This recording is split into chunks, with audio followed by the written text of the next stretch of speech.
Well, another day, another car brought home that I wasn't quite expecting to come home right now. So, anyways, quick little backstory on this one. This is a 1970 Barracuda. I'm going to refer to it as a Cuda just because.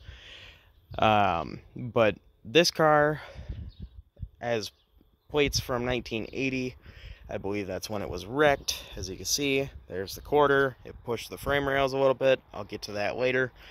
And this car is for sale. It is being advertised at $4,500. I do not have a title. Previous owner does not have a title. I can show you proof that I purchased it. I can show you whatever you need to see. It's not stolen or anything like that. I just don't have a title, and I bought it intending to flip it and make a couple bucks. So I'm not really going to go through the title process and have to wait months and months and months when I could sell it in a shorter period of time and let somebody else deal with it. So that's the story there. So this car was wrecked in 1980 based on the plates. I'm going to start kind of walking around it as I talk about it. I got this car out of Iowa. I got this from the same person that I got the other 70 Barracuda we have. That vitamin C orange car, if people remember that video, or you can go back and look and see that video. So as you can kind of see the damage here, both quarters are buckled, frame rails are pushed, they're crinkled right kind of there, you see, right kind of above the axle. There is rust, there is issues. It does need rear frame rails because of the damage and because of some rust. The trunk lid, you could probably say the trunk lid has just got this hole here.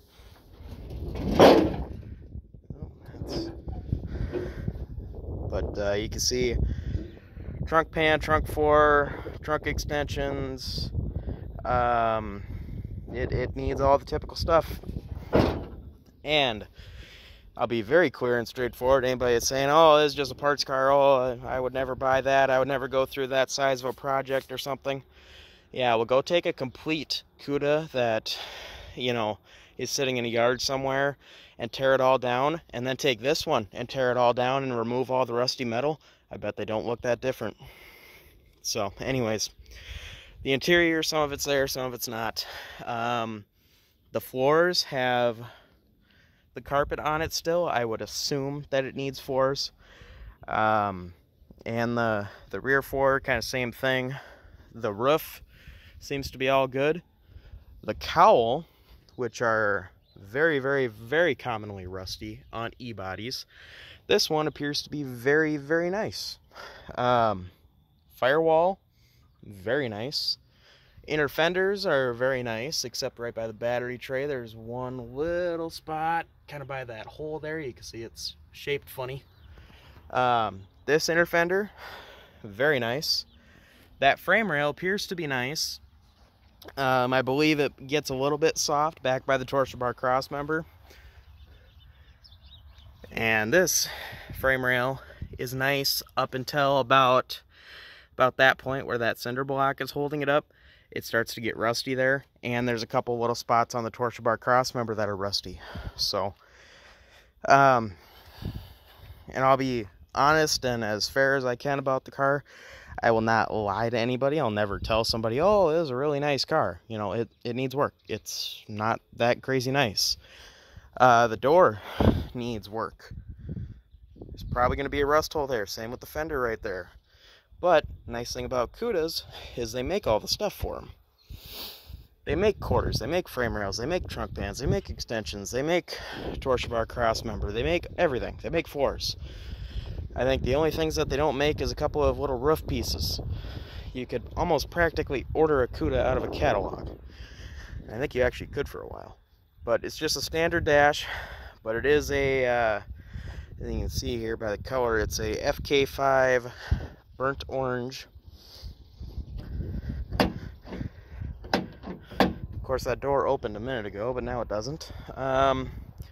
Door jambs seem nice. Everything about it is all right. The suspension is missing some parts. I don't know why. I don't know why somebody robbed like the gearbox off of it and some other stuff like that. This is nothing very special of a car, really. It's just burnt orange, black interior, light package. Looks like G33 tinted glass, L31, that's another light thing. Radio V5X. I'm not sure if that's a little stripe or if that was like a kind of like a bumper guard, not bumper guard, like little door ding deflector thing.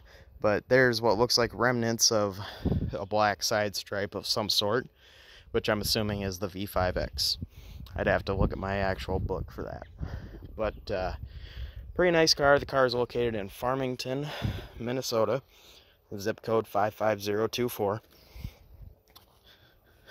It needs work, but there's that plate. 1980 Minnesota plate. Needs work, but there's, like I said, go find another Cuda that needs rust repair and needs work, and then take this Cuda, put the two right next to each other, and have the same shop or body shop or whatever cut them all apart and cut all the rust out, and they're not going to look that different. I was just looking and noticing another thing I didn't see before. Somebody cut out that section of the front core support. That's, whoever did that, that was kind of dumb. I don't know why somebody would do that, but you could repair that, or you know, they make inner fenders and they make the core support, so you can see that was cut out there.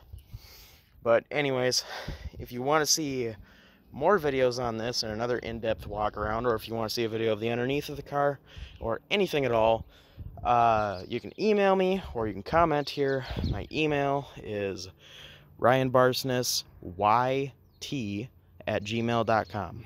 So contact me there. There's ways to contact me in the description of the video. Email me and we'll talk. $4,500. Farmington, Minnesota. Not going to find a whole lot of Cudas anymore, and this is a pretty good start one and a pretty good color. So anyways, I'm going to leave it there. Consider like, share, subscribe, all that stuff, and I'll see you guys in the next video.